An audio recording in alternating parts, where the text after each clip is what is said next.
बॉलिवूडचा नवाब सैफ अली खान याच्या वांद्रे येथील घरात गुरुवार दिनांक 16 जानेवारीच्या मध्यरात्री चोरीचा प्रयत्न झाला।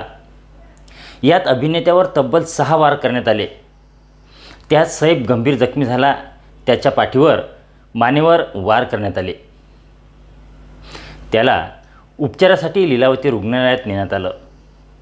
नमस्कार, मी सिद्धार्थ गावंडे, सर्कल मराठीमध्ये आपले स्वागत आहे।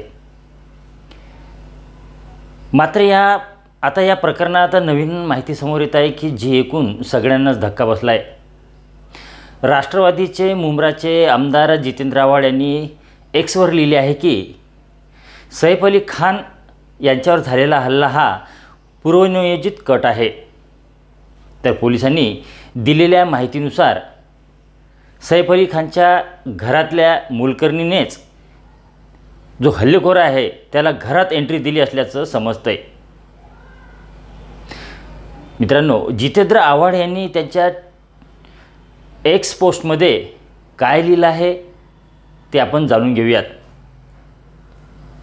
सैफ अली खान यांच्यावर झालेला हल्ला हा पूर्वनियोजित कटाचा भाग असू शकतो। असे अनेक वर्ष ज्या पद्धतीने सैफ अली खान यांना त्यांच्या ज्या मुलाचे नाव तैमूर ठेवल्यावरून टार्गेट केले जात होते ते पाहता धार्मिकदृष्ट्या कट्टरवाद्यांकडून हा हल्ला करण्यात आलेला आहे किंवा कसे या दिशेने ही तपास होणे आवश्यक आहे, असं जितेंद्र आव्हाड यांनी त्यांच्या एक्स पोस्टमध्ये लिहिलं आहे। पुढे त्यांच्या पोस्टमध्ये त्यांनी लिहिलं आहे की कारण सैफ अली खान यांच्यावर एकूण 6 वार करण्यात आल्याचे प्राथमिक माहितीमधून समोर येत आहे। त्यातील 2 वार हे गंभीर स्वरूपाचे असल्याचे समजते।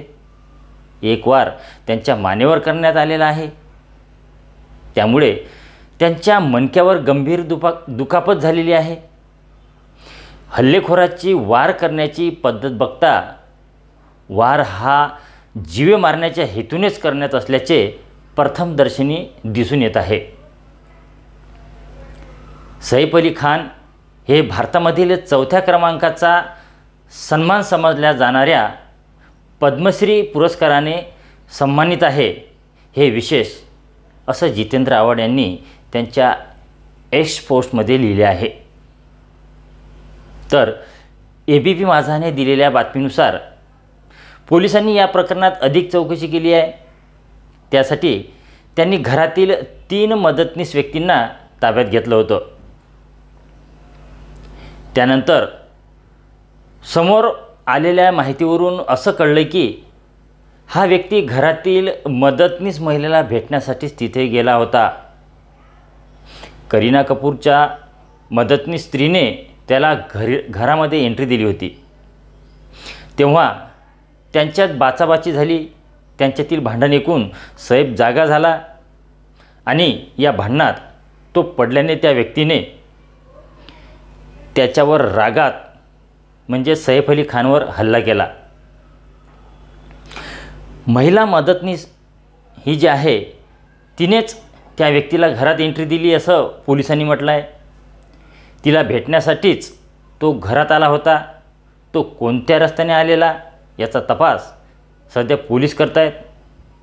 तो इमारतीच्या मागून आलेला की पुढून हे शोधण्याचा प्रयत्न सुरू आहेत। पोलिसांनी बिल्डिंगचं CCTV फुटेज जप्त केलेलं आहे। त्यातून आता महत्त्वाचे धागेदोरे त्यांच्या हाती लागलेले आहेत। तर ही घटना घडली तेव्हा बेबो म्हणजेच करीना कपूर घरी नसल्याची माहिती समोर येत आहे। ती तिच्या बहिणीच्या घरी गेली होती। बेबो रात्री सोनम आणि बहिणीच्या करिश्मा कपूर, रिया कपूर यांच्यासोबत गर्ल नाईट एन्जॉय करत होती। त्यावेळी जेह आणि तैमूर सैफ अली खानसोबत घरी एकटे होते। तर या हल्ल्यात सैफला 10 सेंटीमीटर इतकी खोल जखम झाली आहे आणि मुंब्र्याचे आमदार जितेंद्र आव्हाड यांनी या घटनेवर म्हटलं आहे की हा हल्ला, सैफ अली खानवरचा हल्ला हा पूर्वनियोजित कट आहे। मित्रांनो, तुम्हाला काय वाटते? जितेंद्र आव्हाड यांच्या मताबद्दल काय वाटते कृपया कमेंट बॉक्समध्ये कळवा. धन्यवाद.